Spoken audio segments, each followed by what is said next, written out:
രാമായണത്തിലെ ഏറ്റവും മഹത്തായ ശ്ലോകം ഏതാണെന്ന് അറിയാമോ? ഒരിക്കൽ വിക്രമാദിത്യൻ തന്റെ സദസ്സിലുള്ളവരോടായി ചോദിച്ചു, രാമായണത്തിലെ ഏറ്റവും മഹത്തായ ശ്ലോകം ഏതാണ്? പറയുന്നവർക്ക് 1000 സ്വർണ്ണ നാണയം സമ്മാനമായി നൽകുന്നതാണ്. വിക്രമാദിത്യ സദസ്സിലെ പണ്ഡിതനായ വരരുചി ഈ ഉത്തരം അന്വേഷിച്ച് കുറെ നാൾ അലഞ്ഞു നടന്നു. അങ്ങനെ ഒരു ദിവസം രാത്രി അദ്ദേഹം ഒരു മരച്ചുവട്ടിൽ കിടന്നുറങ്ങിയപ്പോൾ 2 യക്ഷികൾ തമ്മിൽ സംസാരിക്കുന്നത് കേൾക്കാനിടയായി. ഇന്ന് പറയക്കുടിലിൽ ഒരു പെൺകുഞ്ഞു ജനിച്ചു. മാം വിദ്യ എന്തെന്നു പോലും അറിയാതെ താഴെ കിടന്നുറങ്ങുന്ന ഈ മനുഷ്യനാണ് അവളുടെ ഭർത്താവായി വരുന്നത്. ഇതുകേട്ട വരരുചി ചിന്തിച്ചു. എന്നിട്ട് വിക്രമാദിത്യന്റെ മുൻപിൽ ചെന്ന് പറഞ്ഞു, രാജൻ, അയോധ്യ കാണ്ഡത്തിലെ 40-ാം അധ്യായത്തിലെ 9-ാമത്തെ ശ്ലോകമാണ് രാമായണത്തിലെ ഏറ്റവും മഹത്തായത്. വാൽമീകി രാമായണത്തിൽ നിന്ന്.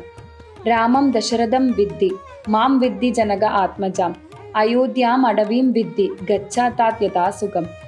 രാമായണത്തിലെ ഏറ്റവും വികാരപരമായ സന്ദർഭമായ രാമന്റെ വനവാസ സമയത്ത് തന്നെ കണ്ട് യാത്രാനുമതി വാങ്ങാനെത്തിയ ലക്ഷ്മണനോട് മാതാവായ സുമിത്ര പറയുന്നതാണ് ഈ ശ്ലോകം.